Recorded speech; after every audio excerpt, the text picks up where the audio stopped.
किए गालीगुलज करुची किंबा अभद्र भाषा कि असभ्य भाषा व्यवहार करुची तेबे आपण आईनगत कार्यानुष्ठान नहीं पारिबे। सेक्शन 296 बीएनएस भारतीय न्याय संहिता धारा अनुसार से व्यक्ति को 3 मास पर्यंत जेल आउ जोरिमाना मध्य करि पारिबे।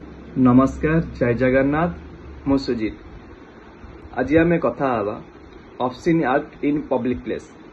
ता माने होउची पब्लिक प्लेस रे अभद्र भाषा किंबा अश्लील भाषा कहवा, अश्लील व्यवहार करवा आ अश्लील भाव गीत गाइबा।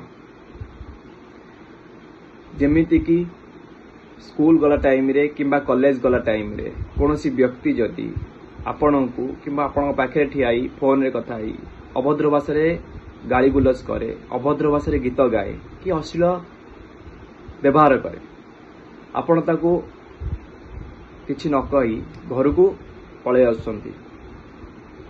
जदि आपण से सिचुएशन हैंडल करूछंती, से सिचुएशन आपण कोन करिवे ବୋଲି भाबुछंती, मु आपन कहूची कि आपण कोन करिवे से सिचुएशन रे। नुआ नियम बाहरची बीएनएस भारतीय न्याय संहिता सेक्शन 296 धारा अनुसार से व्यक्ति को 3 मास पर्यंत जेल आउ जोरिमाना मध्य करि परिबे।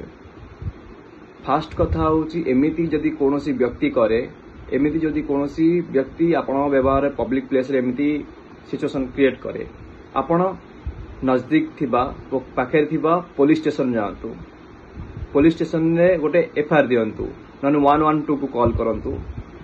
पुलिस ऑफिसर आसिला परे आपण ताकू कहंतु सिचुएशन कोन हेतिला, मु पब्लिक प्लेस रे ठिया आइतिली, ये आसिला मते हो किंबा जे कोनोसी लोक हो गाइड माने अभद्र भाषा गाड़ी कला, गाड़ी गुलज करूथला आ पब्लिक रे हमको बहुत असुविधा प्रॉब्लम क्रिएट करिया पड़ुची। बस जहाँ भी प्रॉब्लम आपण कर होची आपण डायरेक्ट पुलिस वाला कहंतु आउ विरोध करंतु। आ बहुत सारा लोक मु देखिची विरोध न करिकी आपण घर को पळे आसंती, जहाँ फल रे लोक मानकर मुह बढुची आउ से नेक्स्ट सब पब्लिक प्लेस रे कथार्थ होगा साहस करुछंती। जदि आपण एमिति सिचुएशन केबे देखुछंती तेबे आपण